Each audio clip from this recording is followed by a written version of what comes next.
Dear members of the City Council, I support the City staff's recommendation to reject adding companies to the divestment list. It violates the City's fiduciary duty to manage assets for the benefit of all residents. City staff estimates that divestment will cost the City up to $5 million annually in lost investment income. This will result in significant service cuts when the City struggles with a $56 million deficit. I also support the long-respected City resolution rejecting any action on foreign policy, which divides the community and lies outside the City's scope and jurisdiction. Thank you. I'm Jonathan Engelman with the Jewish Community Relations Council of the Bay Area. One of City Council's most important responsibilities is keeping residents safe. When this conversation expands from a narrow local investment policy review into a debate about global conflicts, it fuels division and creates a climate where Jewish residents, your residents, feel unsafe. We've seen that in recent months in Michigan and in New York, and we've seen it even here in San Jose. Respectfully, we're asking you to keep today's deliberations focused on what you can control: fiscal stewardship and decisions rooted in local impact.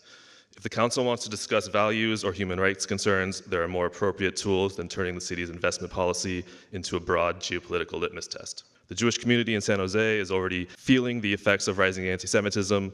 Please keep this discussion grounded in local responsibilities and avoid actions that import global conflicts into our neighborhoods, increasing tension and harming community trust. I urge the Council to reject divestment. We're already in a deficit and cannot afford it, and keep the city out of foreign affairs. I would like to also press on the hypocrisy.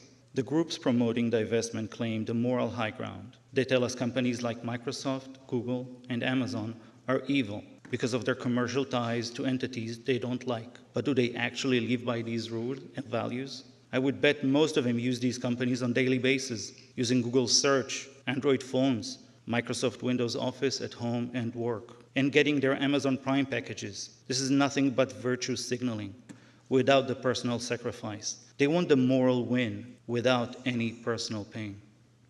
In short, it's hypocrisy. Thank you. My name is Daniel Klein. I'm the CEO of Jewish Silicon Valley and a resident here of San Jose.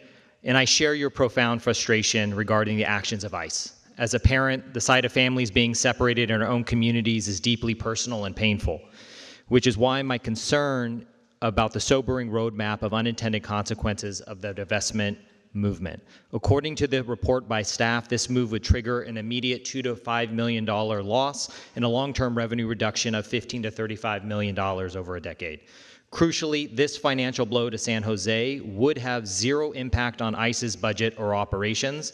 As we already face a $56 million projected deficit, I propose an alternative approach.